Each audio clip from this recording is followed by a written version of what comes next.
Kama ni mwanga wa kuwahi kufika kileleni mapema sana na kushindwa kurudia, tumia mbinu hizi kuweza kusaidia kumudu tendo lako la ndoa vyema na kuwa na uwezo wa kufikisha kileleni.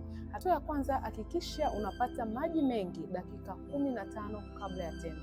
Hatua ya pili, hakikisha unafanya maandalizi ya kutosha, muandae vya kutosha ili kuweza kujipa muda pia kuweza kumudu tendo lako la ndoa vyema. Na hatua ya tatu, hakikisha unakuwa mfanyaji wa mazoezi, hasa mazoezi ya Kegel. Yatakusaidia sana kuweza kukupa muda mzuri wa wewe kuweza kufanya tendo la ndoa kwa muda mrefu usipoweza kuacha. Hatua inayofuata, hakikisha unakojoa baada ya bao la kwanza. Maliza raundi ya kwanza, kakojoe. Hakikisha unabadilisha staili.